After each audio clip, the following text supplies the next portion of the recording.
नमस्कार बंधुरा केमन आছেন সবাই ভালো তো পাপিয়ার ঘরোয়া রান্না চ্যানেলটিতে সকলকে জানাই স্বাগত। চলে এসেছি আবারও একটি দুর্দান্ত স্বাদের রেসিপি নিয়ে।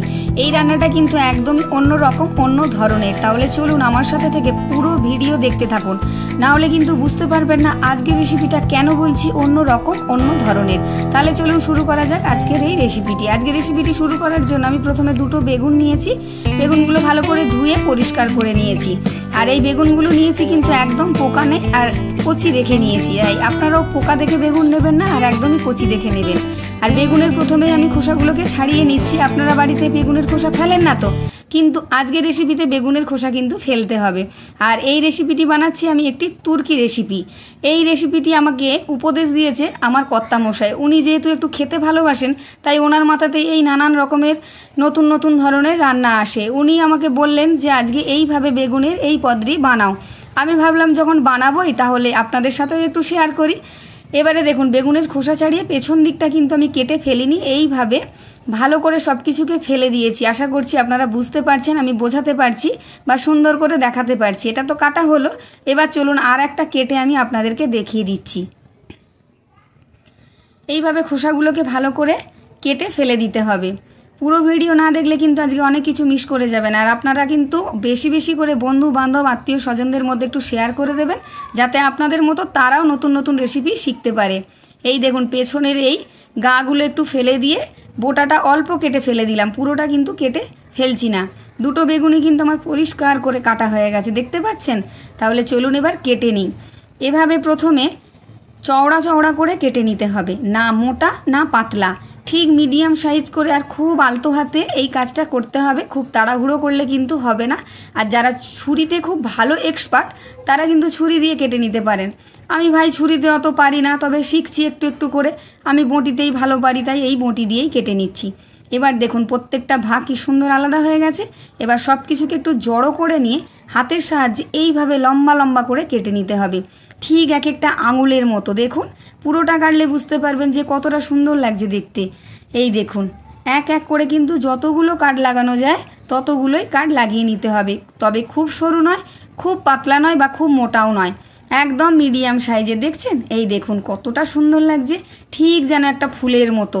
ভালো লাগছে না দেখতে বলুন আপনারা? ওই জন্যই বলছি সবার মধ্যে একটু বেশি বেশি করে শেয়ার করে দিলে তাহলে সবাই জেনে নিতে পারবে এই রেসিপিটি, আর তাদের পরিবারের লোককেও বানিয়ে দেখাতে পারবে বা দিতে পারবে এই রান্নাটা। সবাই খেলে আমারও ভালো লাগবে। আপনারা সুন্দর সুন্দর কমেন্ট করে যান, আমার ভিডিওতে ভীষণ ভালো লাগে। একটা কাটা হয়ে গেছে, আরও একটি কেটে আমি দেখিয়ে দিচ্ছি। আশা করছি আজকের এই রেসিপিটি আপনাদের সকলের ভালো লাগবে। আর আমি বোঝাতে পারছি যে কিভাবে বেগুনগুলো খোসা ছাড়িয়ে আমি কাটছি। দেখতে পাচ্ছেন তো কিভাবে আমি কেটে নিচ্ছি। ঠিক এইভাবে কিন্তু সুন্দর করে কেটে নেবেন, আমি যেভাবে দেখাচ্ছি, না হলে কিন্তু একদমই ঠিকঠাক হবে না। এটাকেও এইভাবে লম্বা লম্বা করে আঙুলের মতন এক একটা সাইজ করে কেটে নিতে হবে। সুন্দর করে কেটে নিলে হবে, আর খুব ধীরে ধীরে এই কাজটা করতে হবে। দেখুন এটাও আমার সুন্দর করে কাটা হয়ে গেছে, দেখছেন দুটো বেগুনি কিন্তু আমার সুন্দর করে কাটা হয়ে গেছে। আর দেখতে যেন একদম ফুলের মতো লাগছে। আমি এখানে দুটোই বেগুন নিয়েছি, আপনারা চাইলে অনেকগুলো নিয়েও অনেকগুলো রান্না করতে পারেন। দেখুন কতটা ভালো লাগছে। তাহলে চলুন এর পরের ধাপটি আমি এবার শুরু করি। দুটো বেগুন কাটা হয়ে গেছে, এবার এর পরের ধাপটা আমি শুরু করে নিই। বেগুনগুলোকে একটু ছড়িয়ে একটা প্লেটের মধ্যে আমি রেখে দিয়েছি। এইভাবে কিন্তু একটু মাঝে মাঝে ছড়িয়ে নিতে হবে। এবার কি করব, এবার এর মধ্যে আমি পর্যাপ্ত পরিমাণ নুন মিশিয়ে দেব। বেশি করেই এই সময় কিন্তু নুন দিতে হবে। আর নুন দিয়ে যাতে বেগুনের প্রত্যেকটা অংশে নুনটা ভালোভাবে পৌঁছে যায়, তার জন্য একটু ফাঁকা করে ভেতরে ভেতরে নুনগুলো দিয়ে নিতে হবে। আমি একটু বেশি করেই নুন দিলাম, আপনারাও ঠিক এইভাবে একটু বেশি করে এই সময় নুন মাখিয়ে নেবেন, তাহলে ভালো হবে। এবার নুন মাখিয়ে এটাকে আধ ঘন্টার জন্য আমি ঢাকা দিয়ে রেখে দিচ্ছি। তাহলে এর মধ্যে যে জলটা থাকবে সেই জলটা কিন্তু বেরিয়ে যাবে নুন মাখিয়ে আধ ঘন্টা ঢাকা দিয়ে রাখলে। বেগুন আমি আগেই কিন্তু ধুয়ে পরিষ্কার করে নিয়ে রেখেছি। এবার চলুন একটা বাটি নিয়েছি, আর নিয়েছি 3টে ডিম। ডিমগুলোকে এক এক করে ফাটিয়ে আমি এর মধ্যে বার করে নিচ্ছি। এর ভেতরের সাদা আর হলদে কুসুমটা সমস্ত কিছুকেই বার করে নিচ্ছি। 3টে ডিমই আমি এখানে ফাটিয়ে নিচ্ছি। ভালো লাগলে অবশ্যই কিন্তু লাইক করতে ভুলবেন না। চ্যানেলটি যারা নতুন ভিডিও দেখছেন, এরকম সুন্দর সুন্দর ভিডিও দেখতে অবশ্যই চ্যানেলটি সাবস্ক্রাইব করে রাখবেন, আর কমেন্ট তো অবশ্যই করবেন। ডিম ফাটানো হয়ে যেতে ফাটিয়ে ডিমগুলো বার করে নিতে এর মধ্যে দিয়ে দিয়েছি আমি 1 চা চামচ ঝাল লঙ্কার গুঁড়ো আর 1 চা চামচ গোলমরিচের গুঁড়ো। এই সময় আপনারা কিন্তু নুন ব্যবহার করতে পারেন ডিমে। আমি যেহেতু বেগুনে অনেকটা বেশি নুন মাখিয়ে রেখেছি তাই ডিমের মধ্যে নুন মেশালাম না। আর আপনারা আপনাদের পরিমাণ মতো ঝাল নুন সব কিছু মিশিয়ে নেবেন। আমি 2টো বেগুনের জন্য নিয়েছি, আপনারা আপনাদের পরিমাণ মতো নিয়ে নেবেন। এবার খুব ভালো করে এই গোলমরিচের গুঁড়ো আর লঙ্কার গুঁড়ো খুব সুন্দরভাবে ডিমের মধ্যে কিন্তু মিশিয়ে নিতে হবে। দেখুন আমি সুন্দরভাবে কিন্তু মিশিয়ে নিয়েছি। এবার দেখুন এই বেগুন থেকে কতটা জল বেরিয়ে গেছে। এবার এই বেগুনগুলো হাতের সাহায্যে একটু চেপে চেপে যেটুকু জলের মধ্যে আছে সব জলটাই বার করে নিতে হবে। আমি চেপে চেপে এর মধ্যে থেকে সমস্ত জলটাই বার করে নিচ্ছি। জলটা কিন্তু না বের করে নিলে ভালো হবে না। ভালো করে চেপে এর থেকে আমি জলটা ভালো করে বের করে একটু ঝেড়ে নিলাম, একটু ঝরঝরে হয়ে গেল। এবার একটা কাদা উঁচু থালা নিয়েছি, থালার মধ্যে জল নিয়ে নিলাম, নিয়ে বেগুনগুলো এইভাবে ভালো করে একটু ধুয়ে নেব। এর ভেতর থেকে দানা যেটুকু থাকবে বেরিয়ে আসবে আর বেশি নুনটাও বেরিয়ে যাবে। এর মধ্যে তো নুন ঢুকে সমস্তটাই নুন হয়ে গেছে, তাই অল্প একটু জলে আমি ধুয়ে এইভাবে চেপে এর থেকে জলটা বার করে নিলাম। আরও কিছুটা জল কিন্তু এর মধ্যে থেকে গেছিলো, তাই একটা রুমাল নিয়ে নিয়েছি।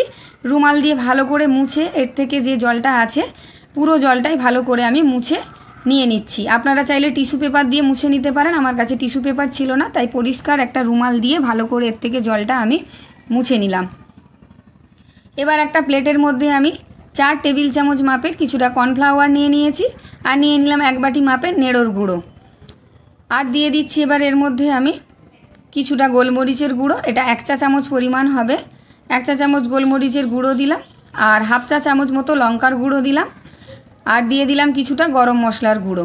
দিয়ে সব কিছুকে খুব ভালোভাবে এই চামচ দিয়ে আমি মিশিয়ে নিচ্ছি। এখানে আপনারা ঝাল গোলমরিচের গুঁড়ো কতটা খেতে ভালোবাসেন ততটাই দেবেন।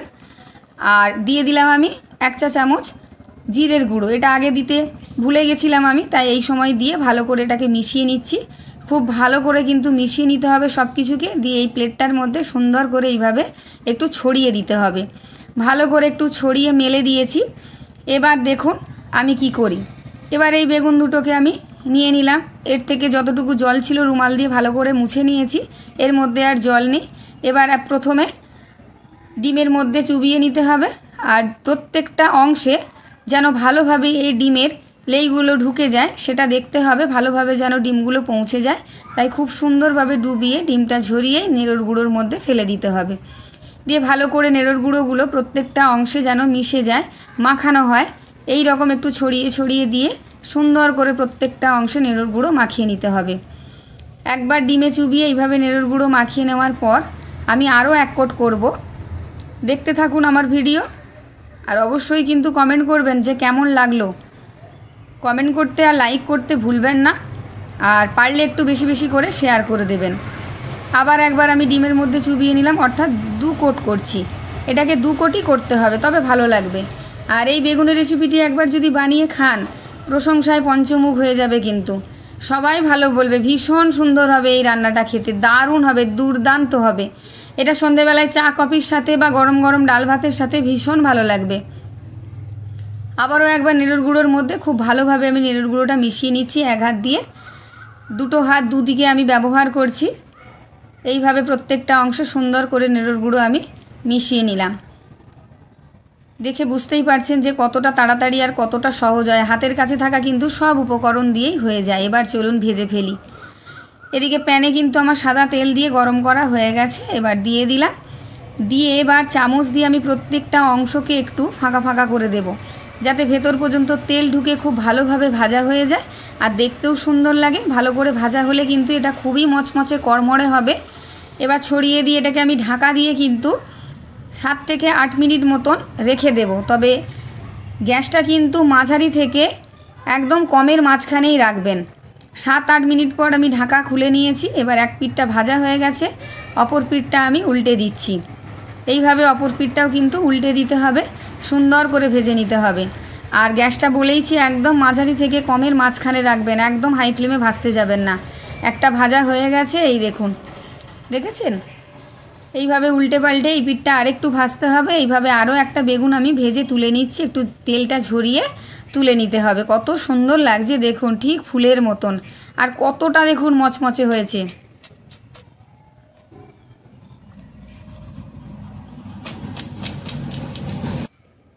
এবার এর মধ্যে কিছুটা আমি বিট নুন ছড়িয়ে দিলাম।